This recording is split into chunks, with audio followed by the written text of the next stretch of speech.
Ok, pessoal, boa noite a todos. A gente vai começar agora, então, uma apresentação sobre algo que eu considero bem importante, que é a cirurgia da vesícula biliar, uma cirurgia muito comum, muito feita, e a gente vê sempre problemas, né? E a gente vai falar um pouquinho por que os problemas, por que eles acontecem. Então, eu vou compartilhar aqui a minha tela. Então, a ideia é de falar da colestectomia difícil, o que fazer e o que não fazer. Muitas vezes essa colestectomia é a última colestectomia da semana, sexta-feira à tarde. O meu dia cirúrgico na Santa Casa de São Paulo era sexta-feira. E sempre a cirurgia mais complexa estava à tarde, porque a gente não sabe, mas é isso. Então, a colestectomia é indicada em colelitíase sintomática, né? 90% de sucesso no alívio dos sintomas. É o oitavo procedimento cirúrgico mais realizado em hospitais dos Estados Unidos. E uma das primeiras cirurgias realizadas pelo residente, né? Então, os nossos residentes, eles superam bastante e a colestectomia, eles estão expostos desde o do primeiro ano ao procedimento, né? Nas suas diversas fases. E aqui é um desafio que nós temos para falar, bom, quando que o residente está tranquilo para fazer uma colestectomia? Na minha residência, no R2 eu nem chegava próximo da mesa cirúrgica, né? Os nossos professores que operavam para aprender a operar naquela época, a videolaparoscopia estava começando. A Santa Casa de São Paulo foi um dos primeiros centros de treinamento da laparoscopia, e a cirurgia padrão era a colestectomia. Quando eu era R3, eu conseguia fazer algumas cirurgias, quando o meu R4 ele não estava por perto, né? Eu tentava desviá-lo com cirurgias maiores para ele, para eu conseguir operar. Então, a gente operava algumas colestectomias, e no R3 e no R4 existia um estágio de videolaparoscopia, onde eu, juntamente com o saudoso amigo Ayrton Sasaki, a gente fez um time lá e a gente conseguiu padronizar uma série de pontos na colestectomia, né, para fazer, a gente fazia muitas colestectomias, realmente no R4 sim, e ajudava ele no R3 também, né, então a gente dividia as vesículas, e a gente conseguiu desenvolver técnicas de segurança, né? Assim, é sempre difícil estabelecer como que é a curva, quantos procedimentos um residente tem que fazer para que ele esteja numa situação bem sólida, né? Eu fiz cerca de 50 colestectomias na minha residência toda. Quem olha isso fala, nossa, só isso. Os nossos residentes lá no HGIS, por exemplo, eles fizeram muito mais do que eu no R2, né? Então, mas 50 casos a gente considera que uma curva tenha sido terminada, né? Considerando casos eletivos, casos de emergência, e 200 a 300 casos dá uma confiança maior, até no manejo de lesões ou de alterações de via biliar. Então, é um número que a gente considera bastante confortável. É importante também a gente saber fatores de risco para a conversão da colestectomia laparoscópica para colestectomia aberta. Isso é algo muito falado por toda a minha geração, né? Que quando você tem alguma dificuldade numa colestectomia por vídeo, você converte ela, né? Aí eu estava conversando com os nossos residentes, a Kim, que está aqui na sala, perguntei, e as colestectomias abertas? Ela falou, nunca vi, nunca fiz nenhuma, nunca participei. Então, não é uma alternativa boa converter, né? A alternativa boa é continuar por vídeo. Então, essa alternativa que a gente tinha de conversão é uma alternativa complexa, né? Porque as pessoas não sabem mais fazer colestectomia aberta em vários lugares, né? Ainda existe no país, já eu conheço hospitais em São Paulo que o procedimento padrão é colestectomia aberta, mas cada vez mais está se fazendo por vídeo. Então, alguns fatores que são fatores preditivos de conversão, né, que é a idade maior, né, o sexo masculino, doenças associadas com doenças neurológicas, diabetes, são fatores que já nos chamam a atenção, que tem uma relação com a conversão, ou seja, a colestectomia mais complexa. Procedimentos de emergência, colestite aguda, infiltrados inflamatórios, aderências peritoneais, né, e processos crônicos. E, além disso, outros fatores também relacionados à doença da vesícula. Deixa eu só dar uma.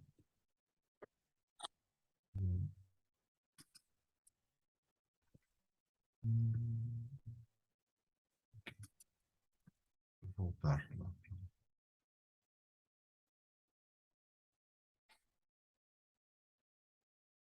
Então, quais são os desafios? Os desafios são coledocolitíase associada durante o procedimento ou na doença da litíase vesicular e a lesão da via biliar. São os principais pontos que nós temos, porque se o paciente não tiver nenhum desses dois problemas, está resolvido a situação dele. E a coledocolitíase é um fator que a gente deve considerar, porque o seu diagnóstico ele pode implicar em mudanças no tratamento. O diagnóstico pode ser pré-operatório, intraoperatório ou pós-operatório. Como que a gente faz o diagnóstico pré-operatório?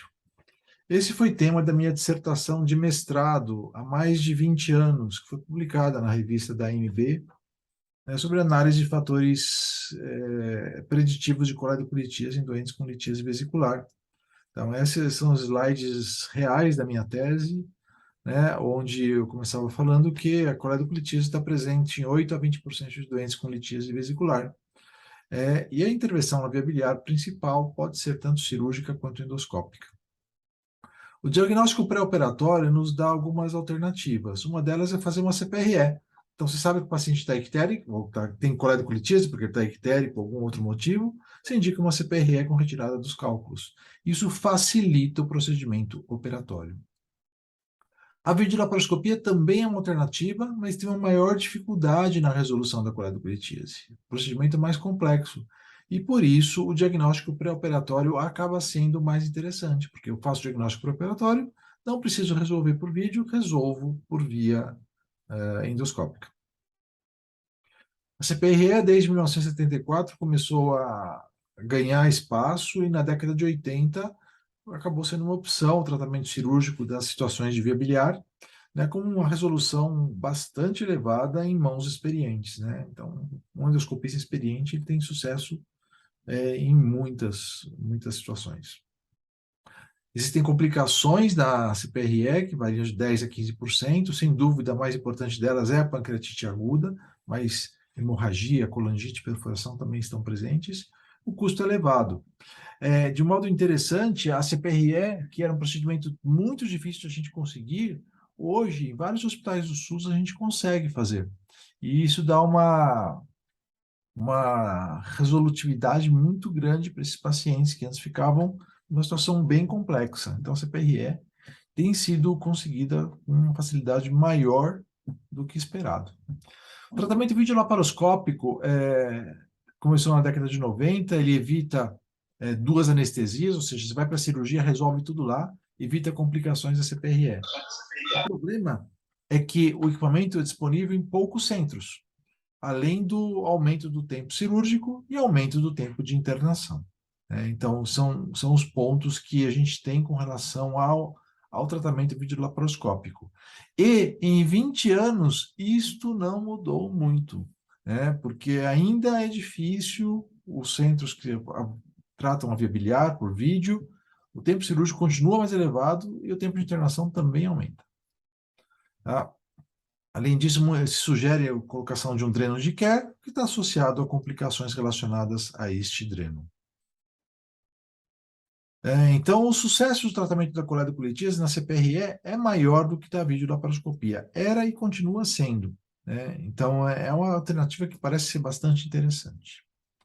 Colangiografia intraoperatória está descrita por Pablo Merisi, que era argentino, em 18 de junho de 31, ele fez a primeira colangiografia, ou documentou a primeira colangiografia intraoperatória, o que acaba sendo algo muito importante para o diagnóstico da coledocolitíase.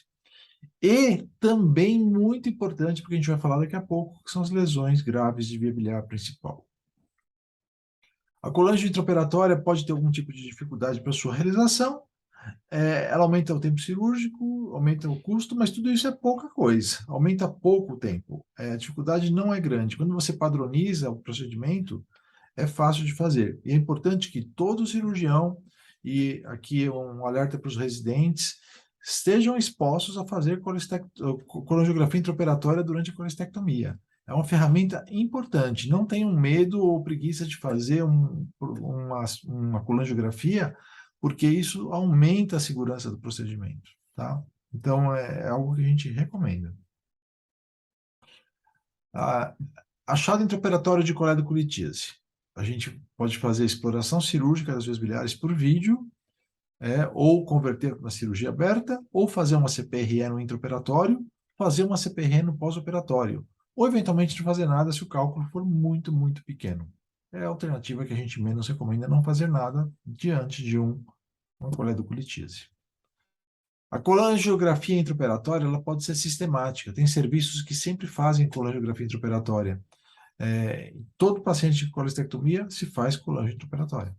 Você vai detectar cálculos insuspeitos, vai ter um estudo da via biliar que vai dar segurança para você. Tem falsos positivos e falsos negativos que você pode encontrar. Aumenta um pouco o tempo cirúrgico e o custo. A seletiva é o que é utilizado na maioria dos serviços, ou seja, você faz a colangiografia baseado na necessidade. O número de cálculos insuspeitos é muito pequeno, é menor que 2%. E normalmente aqueles pacientes que são assintomáticos. E muitos desses cálculos insuspeitos acabam passando uma hora pela papila. É a preferência da maioria dos serviços e dos autores. É o que a gente tem utilizado. Esse autor avaliou 167 doentes com litíase vesicular. Então, a colangiografia intraoperatória foi feita sistemática, em 84 doentes, 10 com coledocolitíase. Seletiva, 83 doentes, 7 com coledocolitíase. Ou seja, uma diferença pequena, né? E os pacientes foram acompanhados por 6 meses e nenhum deles teve evidências de coledocolitíase residual. Então, ou seja, a seletiva parece ser uma estratégia interessante.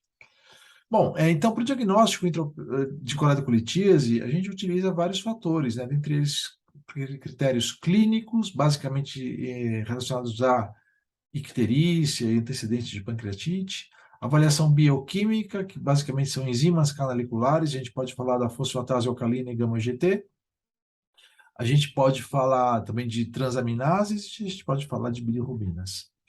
E a avaliação ultrassonográfica basicamente relacionada à dilatação de vias biliares e, eventualmente, a presença do cálculo em si.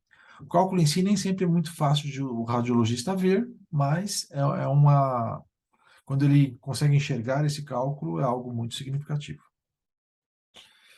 Então, é bem determinante, né, que critérios pré-operatórios de maior importância são dilatação de vias biliares, elevação de bilirrubinas e elevação de enzimas canaliculares.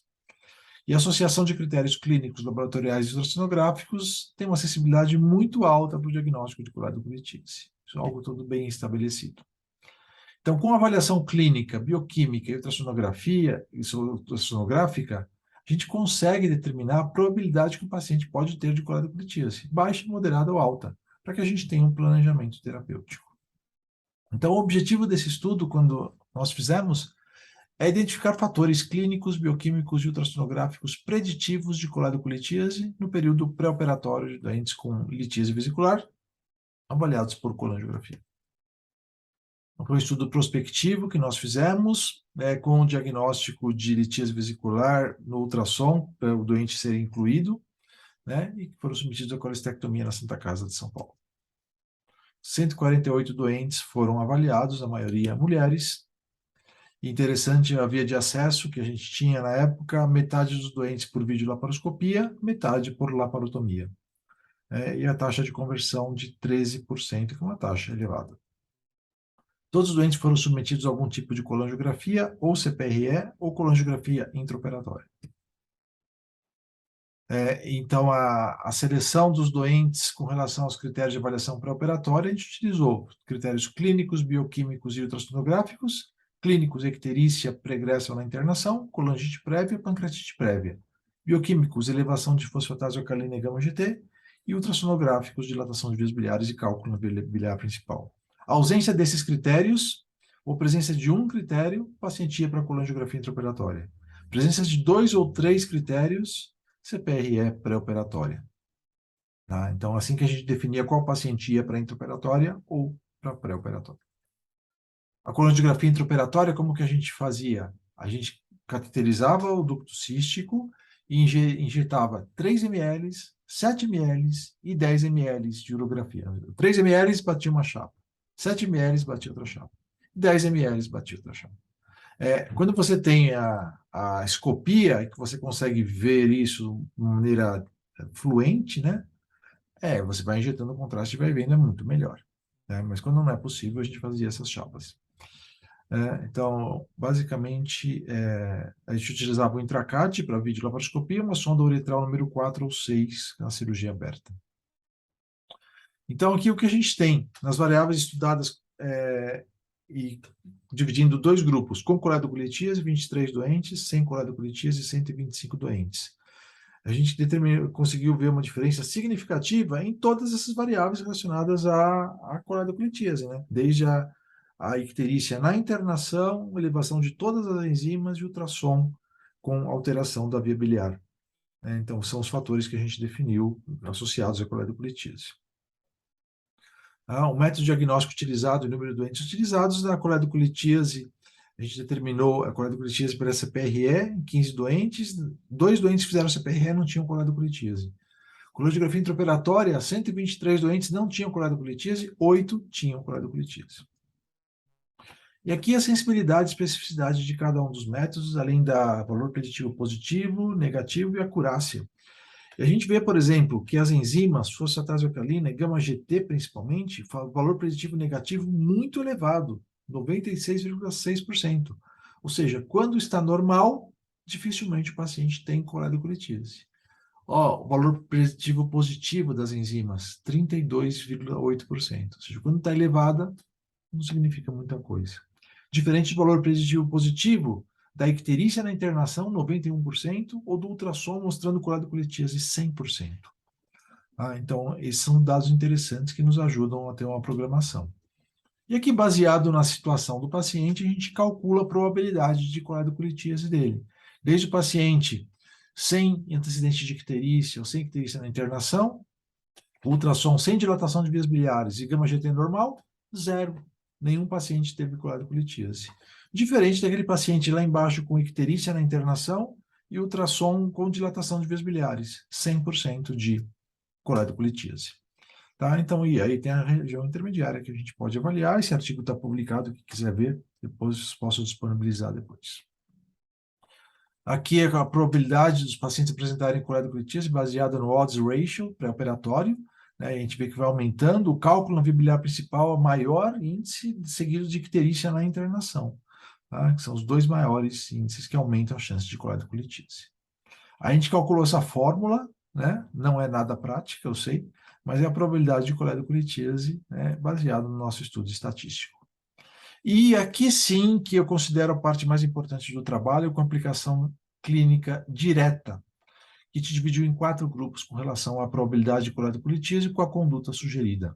Primeiro grupo, sem icterícia prévia atual, ultrassom normal, gama-GT normal. Probabilidade baixíssima de coledocolitíase. Então, não precisa fazer coronariografia para a pesquisa de coledocolitíase. Só se tiver uma dúvida anatômica, aí sim. Segundo grupo, paciente sem icterícia, ultrassom normal, gama-GT elevada. Ou icterícia prévia, mas não atual, ultrassom normal, gama-GT normal. Probabilidade de coledocolitíase baixa, de 2 a 20%. Então, o que a gente sugere para esse grupo de doentes é fazer uma colangiografia intraoperatória. Terceiro grupo, sem icterícia atual e ultrassom com dilatação das vias biliares. Ou icterícia prévia, mas não atual, elevação de gama-GT e ultrassom normal. A probabilidade é moderada, de 20 a 70% de coledocolitíase. O que a gente recomenda? No paciente que tem a via biliar dilatada, colangiorressonância. No doente que tem a via biliar fina, ecoendoscopia. Porque a colangiorressonância não vai bem para avaliar a via biliar no paciente com a via biliar fina. Então, essa seria a distinção para a gente indicar ou um exame ou outro. E no quarto grupo, icterícia atual e ou ultrassom mostrando cálculo na via biliar, a probabilidade é alta, maior que 70%, indicação de CPRE, tá? Então, o paciente que está ictérico, ou que tem cálculo na vesícula ictérico, tem cálculo na via biliar pelo ultrassom, não tem o que contestar. Então, esse terceiro grupo, baseado nos recursos que nós temos, e nós não temos nem ressonância, nem ultrassom endoscópico nos nossos hospitais, ele vai ou para o segundo grupo ou para o quarto grupo. Ou você faz uma colangite intraoperatória ou uma CPRE, baseado na sua impressão que você tem no doente. Tá? E isso acaba dando o nosso protocolo de conduta nesses pacientes. Então, a gente concluiu esse estudo que foi possível o diagnóstico pré-operatório de coledocolitise em 65% dos doentes, 2/3, né? A presença de icterícia e a visualização de cálculo na via biliar principal foram os melhores fatores para predizer coledocolitise, e a gama-GT foi o melhor exame para descartar a coledocolitise. Tá? No intraoperatório, ok, eu tenho se eu faço a detecção de coledocolitise no intraoperatório através de uma colangiografia, eu tenho endoscopia disponível no intraoperatório? Chama o endoscopista, ele vai lá e trata? Não. Então, eu vou continuar tratando esse paciente aí da maneira que eu vou falar a seguir.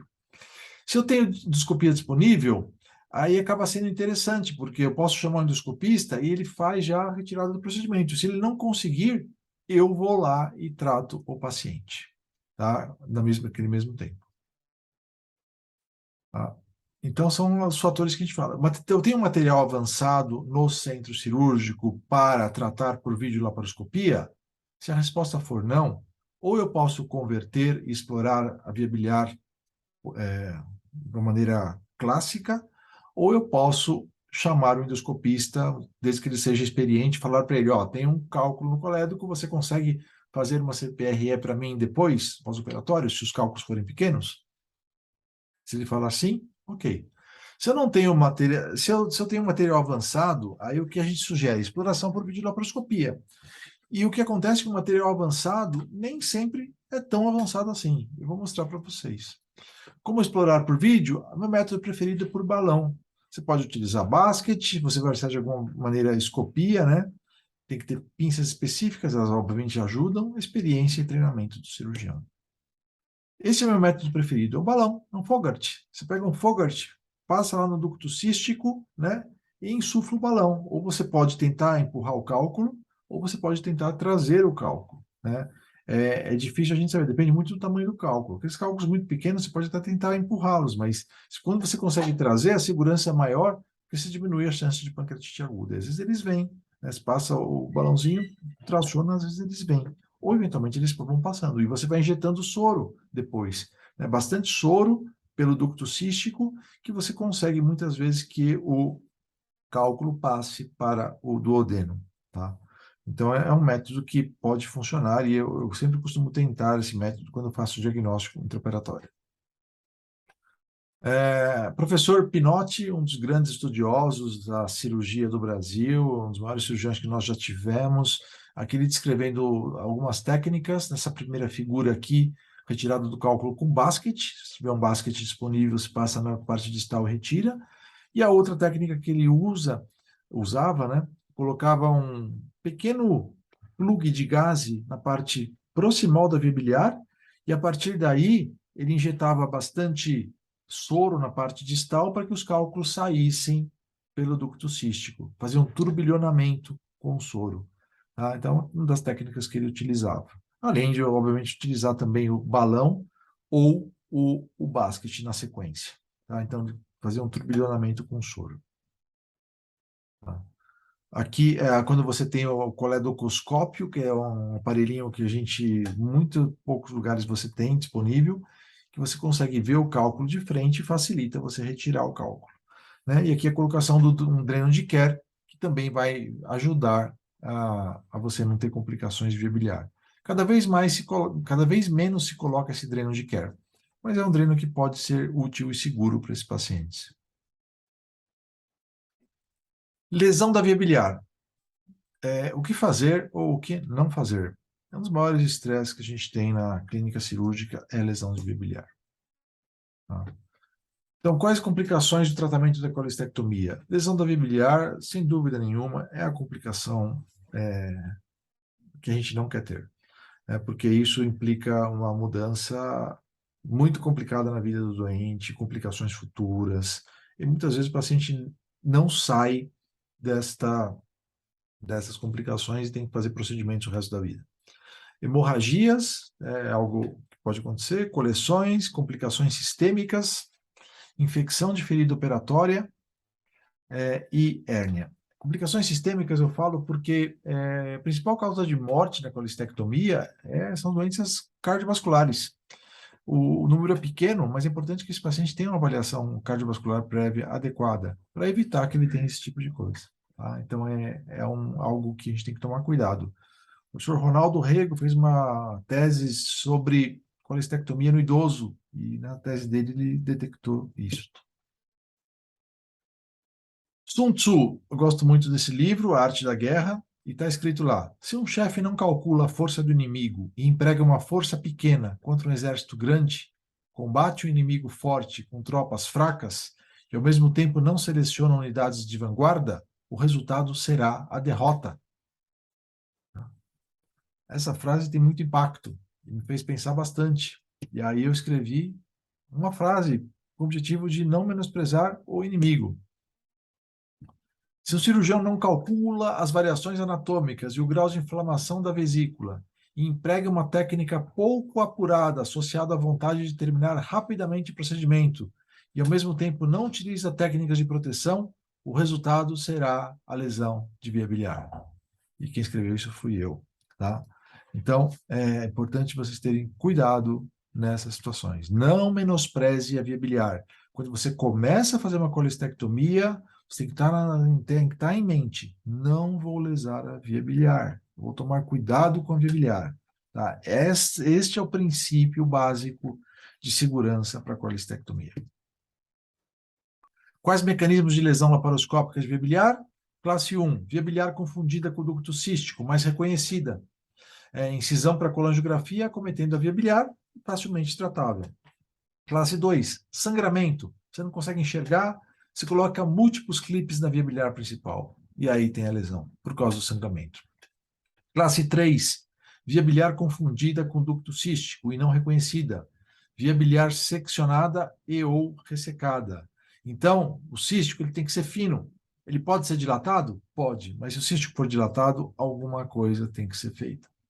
Classe 4, via biliar direita confundida com ducto cístico ou artéria cística.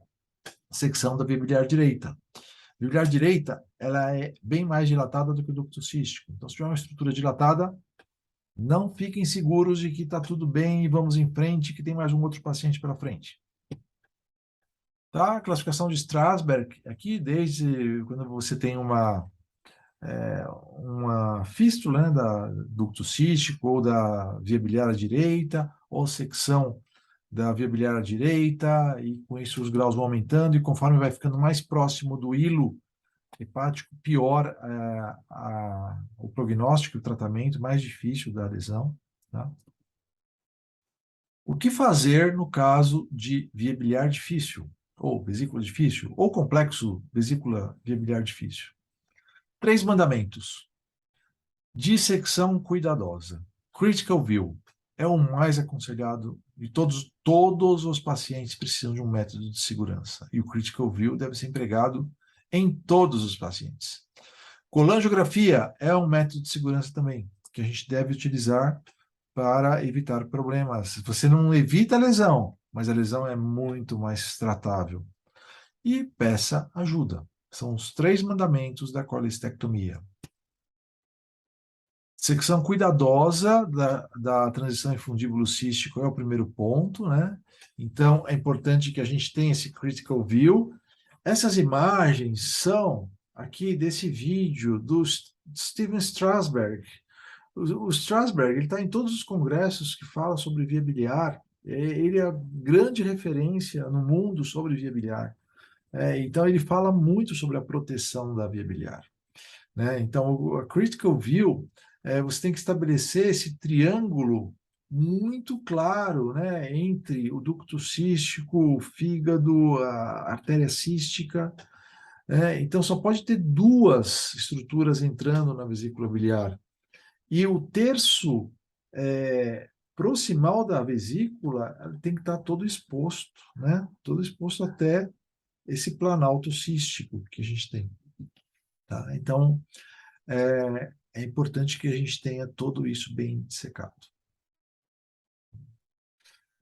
O tamanho das estruturas e a posição é muito variável. 55% da anatomia da via biliar é aquela que está no livro do Netter. 55%. 45% a via biliar tem alteração anatômica. O ducto biliar comum, ele pode ter um diâmetro de 3 milímetros ou menos. Então a gente tem que ter cuidado. Em geral, o ducto cístico é mais fino que o ducto biliar principal, né? Então é importante a gente ter cuidado porque ele pode estar fino. E se tiver um ducto maior que 5 milímetros, usualmente não é o ducto cístico. Pode ser, mas você tem que considerar que não é o ducto cístico. Então, olha como é possível confundir situações onde você não tem visão tridimensional. Uma coisa que você está vendo aqui à esquerda pode ser, na verdade, isso à direita. Então, a estrutura anatômica ela pode estar mudada. Então, a gente pode ter desvio na nossa interpretação do que a gente está vendo. Então, a gente tem que ter muito cuidado. Tá? Tem muitas anatomias, muitas possibilidades. Então, é importante que a gente tome cuidado e tenha toda a dissecção completa, porque duas estruturas vão entrar na vesícula, que é o ducto cístico e a artéria cística. Ah, se o progresso que você está fazendo durante uma colestectomia não está evoluindo, faça um ou mais das seguintes 5 coisas. Primeiro, faça uma colangiografia. Se você não está conseguindo dissecar, fazer a critical view, faça uma colangiografia daquela estrutura tubular que você está vendo. Se tiver dificuldade, converta para um procedimento aberto. Muitos de vocês vão ter dificuldades nesse procedimento aberto. Aí talvez não seja uma solução. Chame ajuda. Peça para um colega te ajudar. Tá? Tente fazer o mínimo de procedimentos inadvertidos e saia do procedimento sem aquele negócio de eu tenho que resolver logo isso e ir embora o quanto antes. Não, você sai o quanto antes, mas sem estragar a situação, sem deixar uma situação complicada pela frente. Tá? E pense na possibilidade de parar aquele procedimento e referenciar esse paciente para algum lugar onde alguém consiga tratar. Tá? Então, é importante que você saiba a hora de parar e de pensar em algum procedimento melhor para o doente. Como você pode evitar uma lesão biliar, né? A cultura da segurança na colestectomia. Critical view, colangiografia intraoperatória. Isto é o mais importante e na maioria dos pacientes são as ferramentas que a gente tem. A gente tem que usar essas ferramentas quando a gente tem dificuldade. Segundo ponto, reconhecer o perigo, saber quando parar e saber como parar e cair fora daquela situação, né? Tudo isso leva à segurança. Tá? Uma estratégia que existe é a colestectomia subtotal ou parcial. Essa colestectomia é uma maneira que a gente tem de evitar a região complexa da vesícula. Não é o melhor procedimento do mundo, a gente tem que saber que não é. Então, se você tiver uma possibilidade de fazer não conseguir nem através de uma critical view, nem uma colangiografia intraoperatória, ninguém consiga te ajudar, e você achar que aquela solução, a situação vai ser uma colestectomia parcial, é uma opção. Como que você faz isso? Você começa seccionando e retirando toda a parte da vesícula livre, o máximo possível você se retira essa parte da vesícula livre. Até você enxergar o orifício do ducto cístico. Nem sempre você consegue enxergar. Se você enxergar, você faz uma sutura nele. Como que faz essa sutura? Como está aqui em cima, uma sutura em bolsa. Né? Você faz uma sutura em bolsa nesse ducto cístico para, de alguma maneira, você conseguir fechá-lo. Tá? E a mucosa que fica exposta, você depois cauteriza ela toda, né? Faz a cauterização completa dela. ou eventualmente você pode até fechar ela junto ao próxima da região do infundíbulo, que são duas maneiras, a fenestrada ou a de reconstituição. Quando tem grampeador disponível, você pode até fechar com grampeador, caso você consiga, né, ou com sutura.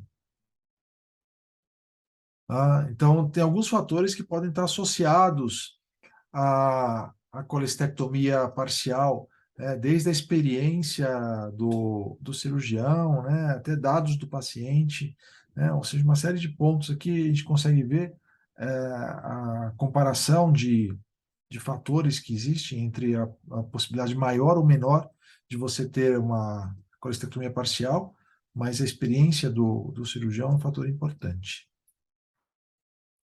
Então, aqui são as possibilidades que a gente tem. Esse é um artigo interessante desse ano, né, falando sobre a colestectomia subtotal, o estado da arte, né, falando aqui das três possibilidades principais, tem várias outras, né, que é fechando a parte da vesícula junto ao infundíbulo, deixando toda ela aberta, e quando você reconhece o ducto cístico, fazendo essa sutura em bolsa, para que você consiga de alguma maneira, diminuir a chance de uma fístula biliar para esse paciente.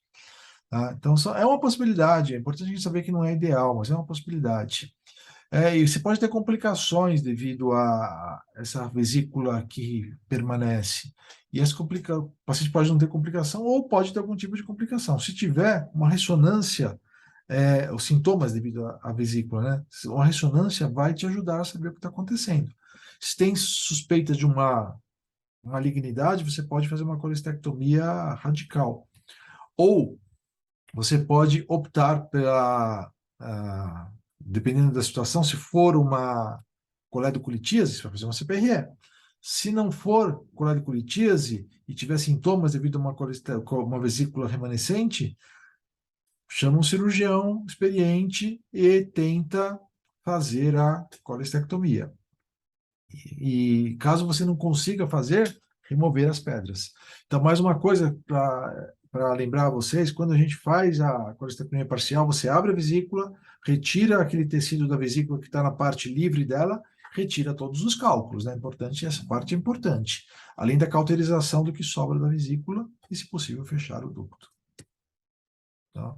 Então, é uma alternativa segura na colestectomia difícil, né? Porque é melhor deixar essa vesícula do que você tirar ou ter uma lesão de via biliar. Então, é uma técnica que a gente pode considerar como uma técnica possível. Não a melhor. A melhor é ou critical view ou a gente faz a colangiografia intraoperatória. Colangiografia não impede a lesão, mas faz o diagnóstico precoce. O tratamento é muito mais simples. Muito mais simples. Tá? Peça ajuda. Por quê? É melhor prevenir do que tratar. Se tiver que tratar, é melhor tratar adequadamente para evitar reoperações e o paciente para a vida toda. Não é demérito nenhum pedir ajuda. E a experiência faz diferença. O que fazer no caso de lesão de via biliar? Depende do momento do diagnóstico. Intraoperatório ou pós-operatório. Diagnóstico intraoperatório de lesão de via biliar. Essa é a situação. A situação é, você acha que é ducto cístico, vai lá e clipa, aí tem a artéria cística, você vai lá e clipa, de repente tem outra estrutura tubular. Aí você vai ver, clipa de novo, aí olha a lesão, olha a extensão da lesão. Ou essa outra situação, onde você coloca um clipe mais baixo e faz pega essa curvinha da via biliar. Então, a recomendação é sempre colocar clipes altos na vesícula. Melhor um ducto cístico mais longo do que acontecer uma situação como essa. Então, a gente recomenda que os clipes sejam colocados mais próximos da vesícula. Eu sou bastante estressado com isso, eu gosto de clipe longe da via biliar, né? Porque você evita que aconteça isso. Quando você está tracionando a vesícula, você traciona também a via biliar. Eu não consigo falar de lesão de via biliar sem falar do professor Mussa. O professor Mussa, eu conheci ele quando ele era o chefe do departamento de cirurgia da Universidade da Califórnia em San Diego. Eu fiquei em um estágio com ele por um período e ele assim, um baita de um cirurgião, e ele tinha princípios da cirurgia da via biliar muito firmes. Outra cirurgia que eu aprendi com ele é a cirurgia aquática para paciente com bridas, né? Que você vai operar para o abdômen obstrutivo. Ele pegava seringas enormes e colocava entre as aderências para facilitar depois a dissecção com eletrocautério. Então é uma cirurgia bem interessante essa que ele fazia para obstrução intestinal. Agora, ele falava na aula dele, quando você tem uma situação que você fala leseia biliar, primeira coisa é pare, pare. Não fique em desespero. Não é um choque hemorrágico, o paciente vai estar sangrando num trauma. Pare. Depois que você para, você sai de campo. Você não continua no campo, sai de campo. Toma um café, esfria a cabeça. Ele falava, fumava um cigarro, né? Ele era tabagista. Né? Mas esfria a cabeça, consulte um livro, liga para alguém. Liga, você liga. Cirurgião, não pede para alguém ligar, você liga e conversa com alguém. Discute o caso, peça ajuda, vê se alguém está perto que pode ajudar, ou conversa com alguém. Escuta a opinião de alguém que está com a cabeça fresca. Né? A pior coisa que você pode fazer é ter a lesão do biliar e ir em frente, querendo resolver rápido, querendo sair logo daquilo. A pior coisa que você pode fazer é isso. Então, saia de campo, primeira coisa. Se não souber o que fazer, ninguém puder te ajudar, drena a via biliar. Coloca um dreno para cima, deixa ele fixo lá, pode colocar um fiozinho para amarrar, drena o leito hepático, encaminha o doente para um centro de referência, né? Se ninguém puder ajudar. Se ninguém puder ajudar naquele dia, drena a via biliar, drena o leito hepático, deixa o paciente internado, veja o caso no dia seguinte, tá? Então, é importante a gente não fazer coisas que prejudiquem depois a evolução do doente. Se a lesão for parcial, menor que 50%, sutura primária, drenagem da cavidade. Eventualmente, pode colocar um dreno de Kerr na via biliar, mas essa é a lesão da colangiografia, por exemplo, né? Onde a gente vê que tem uma lesão pequena e a sutura vai muito bem. O PDS é o fio ideal para suturar essa via biliar, né? Um PDS fino, pode ser um 40, 50, se estiver disponível, né? Sutura simples, né? Então é a melhor maneira.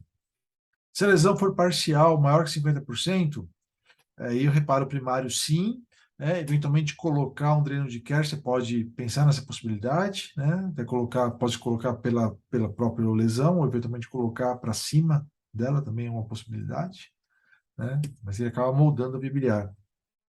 Se a lesão for total, sem perda de tecido, ou seja, você seccionou, viu que seccionou, o tecido está todo lá, você pode fazer um reparo primário e deixar um Kerr. Aí eu aconselho deixar um Kerr mesmo, né? O Kerr vai ajudar a gente. Eventualmente fazer uma derivação biliodigestiva, o que não é uma tarefa tranquila, porque a via biliar é fina, né? Então, ou a maioria das vezes é fina. Então é difícil, mas é uma possibilidade. Se a lesão for total com perda de tecido ou ressecção, aí só tem uma alternativa, que é a derivação biliodigestiva em Y de Roux. É a única alternativa factível que a gente tem, tá? Nessas situações, com certeza, Y de Roux é melhor, né? Os principais falhas de motivo da anastomose terminal é a isquemia, que é a irrigação da via biliar, além do uso do eletrocautério que foi feito, né? E tensão, que existe perda de substância. Então, a gente faz aqui, a figura mostra, né, uma derivação biliodigestiva, aqui uma derivação bem alta, onde a gente coloca uns drenos transhepáticos até chegar na anastomose, para deixar moldada essa anastomose, né? Você pode deixar esses drenos até por 6 meses, né? É uma alternativa que existe, não é obrigatório, né? Mas esse tipo de situação, uma situação que a gente não vai resolver se não for com um cirurgião experiente junto. Tá? Bases para o sucesso do reparo cirúrgico da via biliar: a ausência de infecção ou inflamação abdominal, tecido viável, retirar o não viável, anastomose mucosa-mucosa em plano único, fio fino monofilamentar absorvível, ou seja, PDS, reduzir a tensão da anastomose, passar stent não é necessário na maioria das vezes, algumas vezes sim, e a experiência do cirurgião conta bastante. Diagnóstico pós-operatório de lesão de via biliar. Isso que a gente encontra muitas vezes. O paciente está no pós-operatório, tem uma fístula biliar, e aí persiste essa fístula, a gente não sabe o que está acontecendo, e aí vai ver, é uma lesão do fio biliar. Tá? O diagnóstico pode ser feito ou por uma ressonância, idealmente, ou até por uma CPRE. Quando o paciente tem uma fístula de alto débito, nem precisa ser muito alto, 300, 400 ml, e permanece com isso, o paciente pode ter ou uma fístula do ducto cístico ou uma lesão da via biliar. O que eu aconselho é não operar esse paciente de cara sem ter um método de imagem comprovando a lesão. A gente não pode supor nada, a gente tem que saber o que está acontecendo. Tá? Então, a gente vai fazer uma derivação digestiva em função de RU na ausência de infecção. Ou seja, a pior época do mundo para se operar esse paciente é logo depois de 3, 4 dias, até um mês. Pior época possível. Então, a gente vai operar esse paciente depois de 1 mês e meio, 2 meses, que é uma época onde a situação está mais controlada, a infecção está controlada. Tá? Você pode até fazer dilatação, passar stent, mas não é uma alternativa boa. A melhor coisa é você fazer uma derivação biliodigestiva. E aqui mostrando as estratégias que existem para tratamento cirúrgico da via biliar. Né? Basicamente, eu resumi para vocês lá, mas aqui estão as situações que a gente tem. Então, assim, para finalizar aqui, o que fazer uma situação de colestectomia difícil? Critical view. Tem que fazer em todos os doentes. Colestectomia fácil ou difícil. Colangiografia intraoperatória. Você não consegue evoluir no critical view? Faça uma colangiografia. Não consigo fazer colangiografia, é impossível cateterizar o ducto cístico, por algum motivo não faz a colangiografia? Peça ajuda e considere a colestectomia parcial como uma alternativa. Não é uma alternativa espetacular, mas é uma alternativa. O que não fazer? Colocar múltiplos clipes sem ter segurança. Isso acontece quando tem hemorragia. Você vai clipe, clipe, clipe, e aí você vai ver que está lesão biliar. Clipar e seccionar a via biliar sem ter segurança. Não faça isso. Especialmente aquela mais dilatadinha. Não faça isso. E o que não fazer? Não chamar ajuda se você tiver dificuldades. Isso é um problema. Não acho que você tem que resolver tudo. Né? Você pode muito bem ter que pedir ajuda. E peça quando você precisar. Não tenho como finalizar essa aula sem falar do meu mentor, Cláudio Bassi, que se foi essa semana. Cláudio Bassi está aqui do meu lado esquerdo nessa foto. A gente fez o dia da pancreatite aguda, em 20 de junho de 2013. Na verdade, aqui é a noite da pancreatite aguda, que veio depois disso, né? Onde aqui nessa foto, além do meu colega de residência, André de Morix, que está de pé, o professor Antônio Gonçalves, de camisa branca, que era o chefe do departamento de cirurgia, Raul Coimbra, meu mentor lá de San Diego, professor Bassi, meu mentor de Verona, e o Max Petrov, meu amigo da Nova Zelândia, onde a gente se reuniu depois de um dia todo discutindo pancreatite aguda. Foi um dos dias realmente muito especiais para mim. E aqui, o professor Bassi em casa, em 2016, quando ele veio para cá, para o Brasil, recebi em casa. Eu estou procurando a foto dele de 2003, quando eu estava lá em Verona. Eu tenho essa foto, eu vou resgatá-la, mas meu grande ídolo do pâncreas da via biliar, professor Bassi.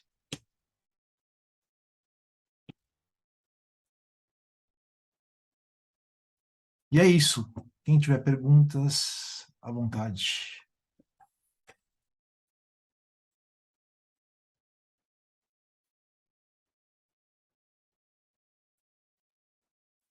Oi, doutor, boa noite. Kim, tudo bem? Só para avisar que o meu N aumentou para 1. Agora eu já fiz uma colecistemia aberta. Berta, parabéns.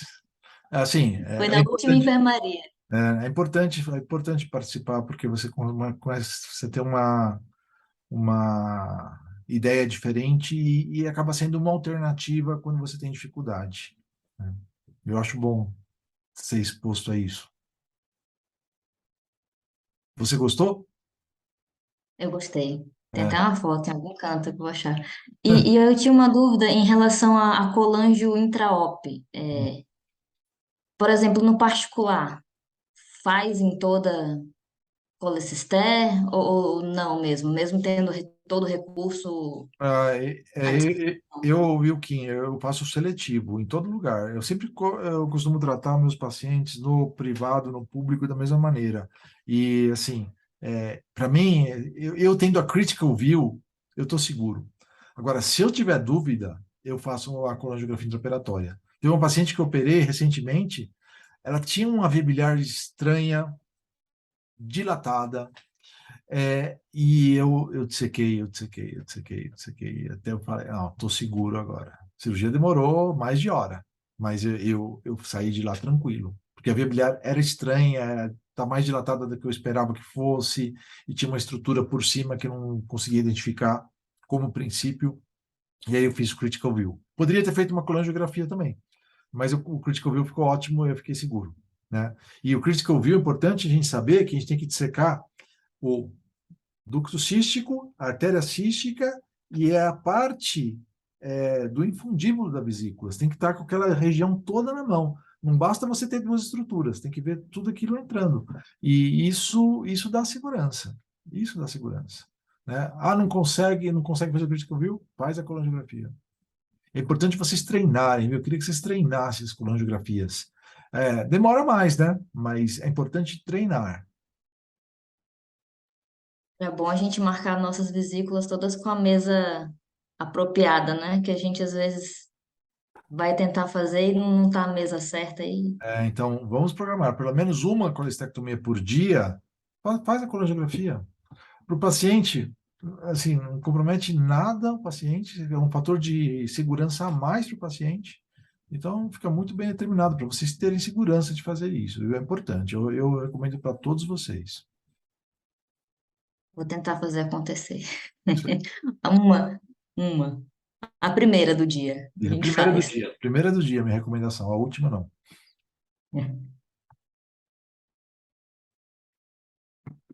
Fala, Mauricião, tá aí? Opa, Tarso, tudo bem? Tudo bem? Bom,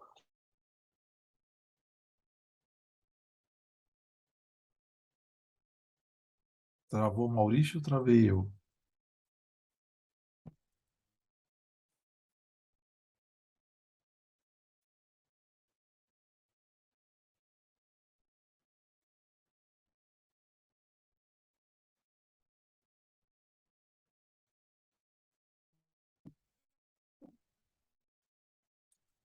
Vocês conseguem me escutar? Ou eu saí?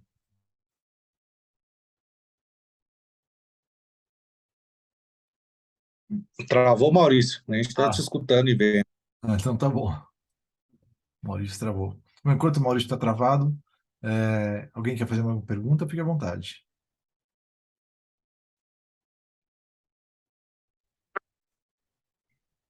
Ah, o Maurício voltou. estão me ouvindo agora, Tarso? Volta ouvindo.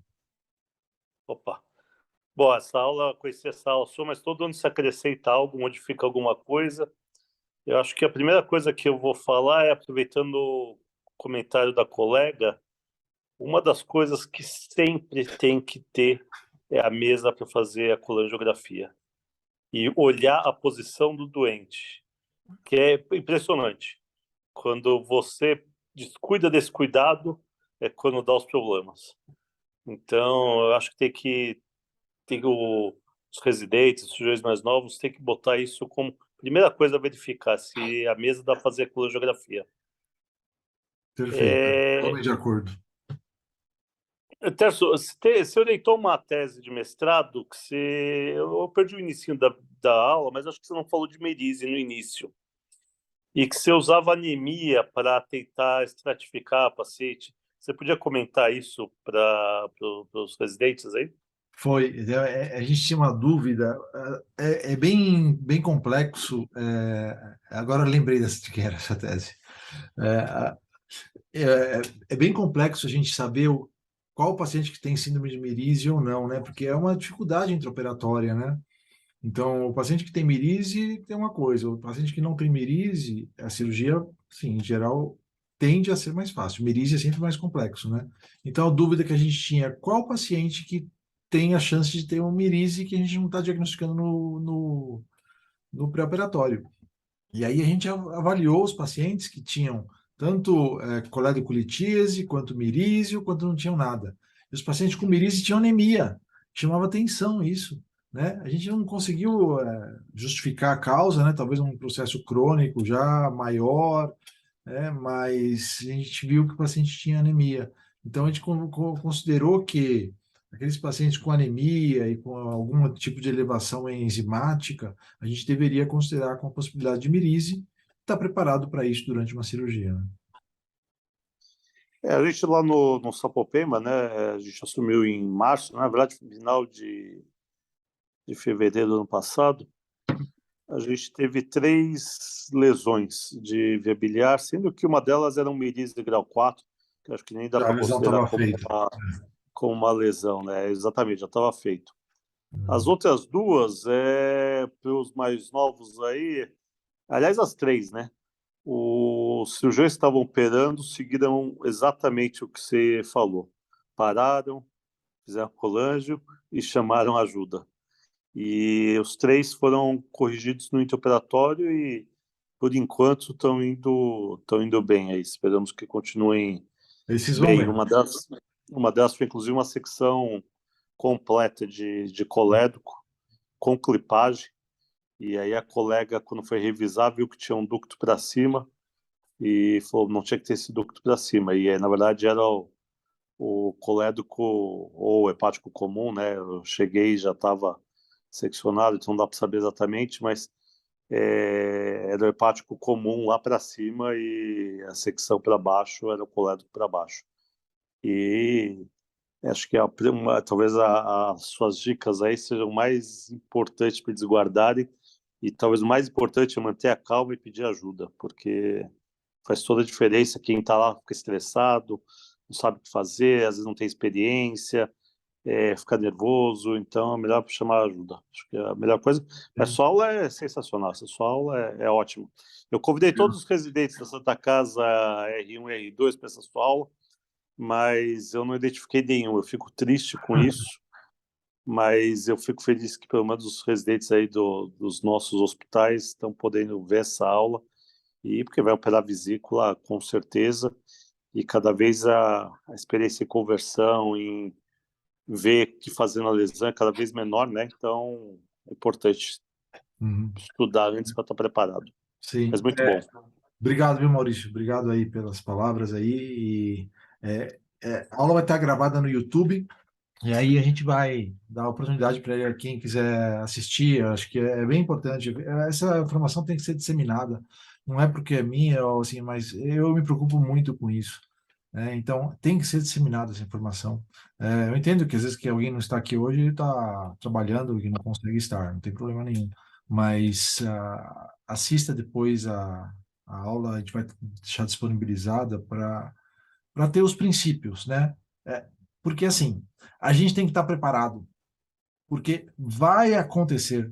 É igual trauma, a gente tem que estar preparado. Vai acontecer. Não tem a menor dúvida que a gente vai se deparar com uma colestectomia enroscada, difícil, difícil de a gente conseguir evoluir. A gente tem que saber. Não saber não é uma opção. Para o cirurgião, não é uma opção. Aí agora o que eu faço? Você tem que saber já. Tem que saber. Porque a colestectomia é a cirurgia mais feita pelo cirurgião. Mais até do que hérnia hoje. Eu acho que a colestectomia é mais feita. Então a gente tem que saber, tem que estar preparado. E isso que vai diferenciar um de outro, né? Aquele que não está preparado, sim, vai se apavorar, não vai parar, vai querer terminar rápido, vai querer fazer qualquer anastomose lá e sair correndo. E aí encrenca depois, né? O paciente é péssimo. Agora, o que você contou de pessoal não identificou, parou, sai de campo, sai de campo, né? Não tem nenhum problema ter que ficar em campo, sai, respira, lava o rosto, liga para alguém, né? Então, assim, entra de uma maneira diferente. Quando você conversa, para, você depois entra diferente. Ah, o paciente vai ficar meia hora lá anestesiado? Vai ficar meia hora, vai ficar 40 minutos se precisar. Não é esse o problema. O problema é a gente fazer algo que a gente não está preparado, ou não tem a estratégia melhor, ou está com a cabeça quente. E quando você está com a cabeça quente, você não pensa direito. Então, conversa com alguém com a cabeça fria para te ajudar. É bem importante mesmo.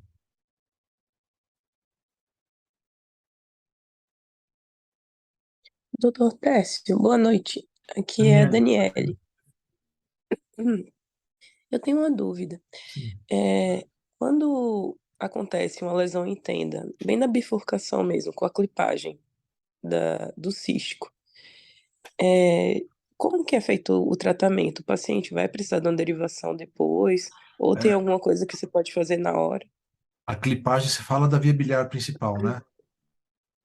Não, a clipagem próxima à bifurcação, A bem na bifurcação dos inserção do cisco. a confluência dos Isso, hepáticos, é isso? isso. Deixa eu ver se eu entendi. Como a lesão está com o hepático direito e esquerdo, é isso? E aí você tem a lesão? Isso, quando vai clipar o cisco, bem no Uhum. finalzinho do cisco tem a bifurcação. E aí você faz aquela lesão em tenda, Ah, entendi. É no e aí cístico vai para acabar a via obstruindo o biliar. fluxo Entendi. da via biliar. Entendi. E aí, como que a gente faz nessa situação? Como que é o tratamento? Então, Essa é a dúvida. é, normalmente você vai ter já algum tipo de lesão dessa região. E aí você costuma ter, acaba tendo basicamente perda de substância, né? O tratamento padrão que você faz, você vai ter que rever e dissecar, ver o que sobra da via biliar, né? E muitas vezes o que resta de melhor tratamento para isso é uma derivação biodigestiva, né? Eventualmente, numa situação onde você não seccionou ainda, só clipou, você pode tirar o clipe e ver como fica e tentar deixar daquela maneira. Agora, se seccionou, né, aí você já vai ter perda de substância. E aí a Sim, melhor situação é você fazer uma biodigestiva. Essa situação não é das piores ainda, porque ela não é tão alta, né? Então você consegue fazer uma astomose melhor. Duro que você tem que ir lá na placa, né? Aí é difícil. entendi. Tá certo. Obrigada, doutor. Imagina. Mas chama alguém para te ajudar, viu? Chama alguém para isso. Com certeza.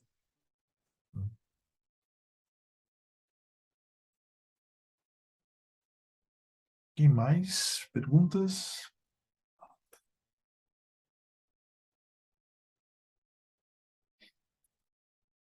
Bom, acho que é isso, né?